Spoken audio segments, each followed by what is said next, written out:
So welcome back. Please tell me nobody showed up last week. No? In our lovely blizzard.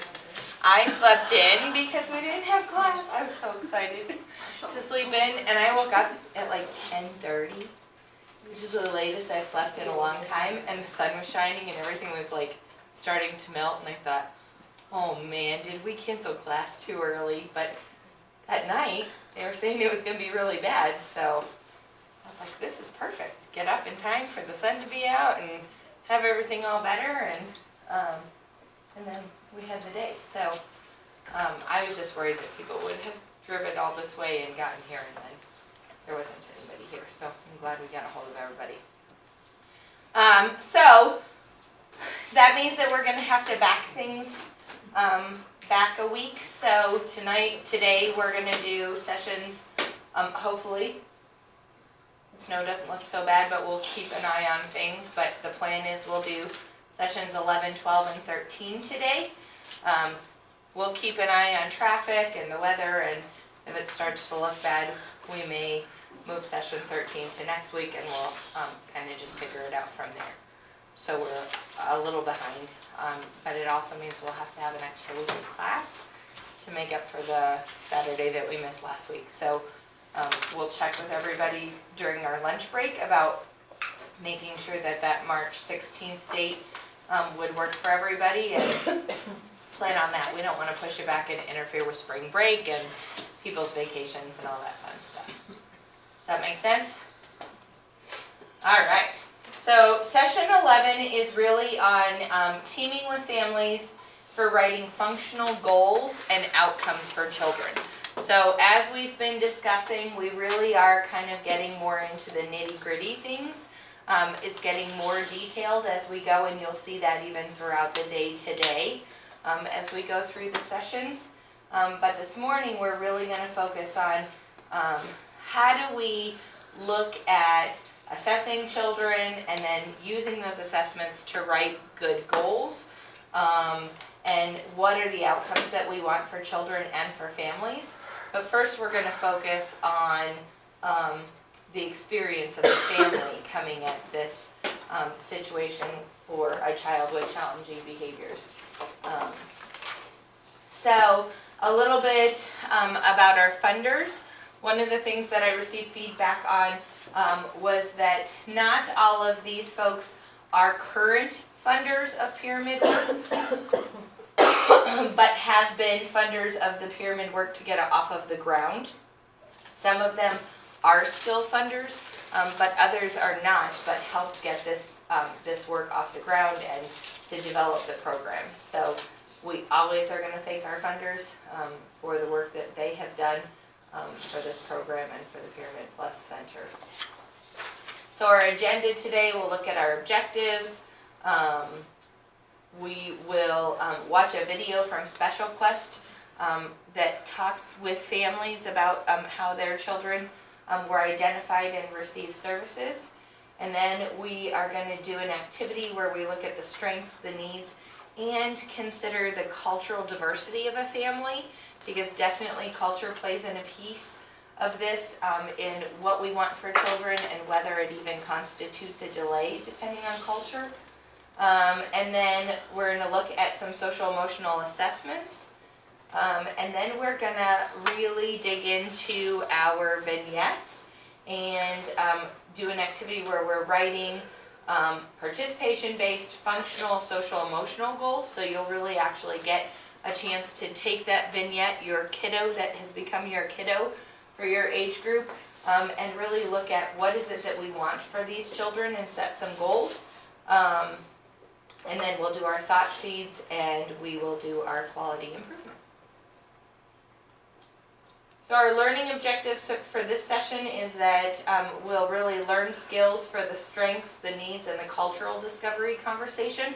So really having a conversation with families about what their strengths and needs are, and then also to take a look at culture plays a piece, how it plays into that child and their needs. And then we'll learn skills to administer some assessments around social emotional needs for young children, parents, caregivers, and a team in general. And we will learn skills to use assessment information to identify concerns and goals. And then learn skills to develop functional goals with the team. And we'll talk about what that means. Do you want to come sit over here? We don't want you by yourself. Come on. All right. So we have our ground rules up. No cell phones. Be respectful. Be on time. Be helpful. Take care of personal needs. Anything we need to leave, to add, to delete. Nope. Okay. Our parking lot is up, so continue to use that if we need to, and we'll review things at the end of the sessions. And then, any questions about the parking lot? We also have our comfort kit out. It's over here on the hockey table. So tissues and lotion and personal hygiene products and that fun stuff. And then let's take a look at your handouts real quick for session 11. You have a handout that says 11.3 Strengths, Needs, and Cultural Discovery. So you have this in your handouts, and then I have also printed a copy for each group to use with their vignette. So if you don't want to write on your copy, we'll be writing it and keeping it with our vignettes. But you have those handouts, and the second page of that is just a Discovery 4 blank, and this is the form that we'll use for an activity. And then you should have handout 11.7, which is writing a goal and outcome. Correct? Yes? Awesome. And again, we'll be using that with our vignette, so we have copies of it as well. And then we should have our thought seeds for this session. And those are all our handouts for session 1. I'm sorry. Oh, the viewing guide. Thank you. Yes. So we also have the viewing guide for the video that we're going to watch first thing this morning. The special quest video. Thanks, Michelle. Any questions about that? All right. Everybody knows where the bathrooms are. I don't think we have any first-time visitors. Please take care of yourselves. And then, of course, we'll have a break as well to have a good potty break, too. All right.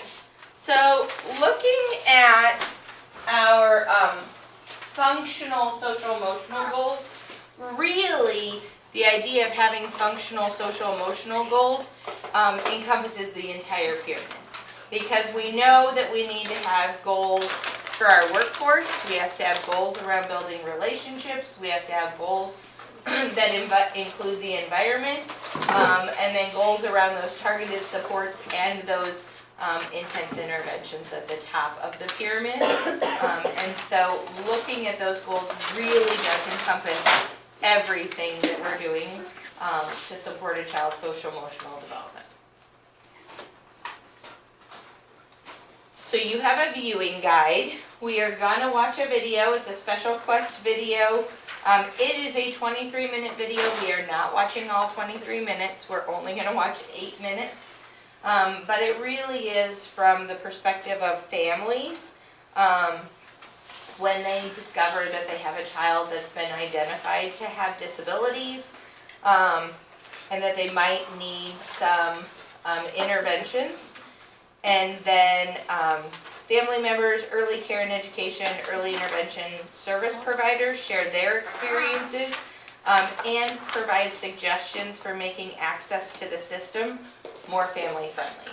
Unfortunately, it is not always the most family friendly system, and really kind of looking at that from a standpoint of how do we make it more family friendly. So please use your viewing guide. And we'll ask that you fill that out during the video, and then we'll kind of discuss the video and debrief it afterwards. Any questions?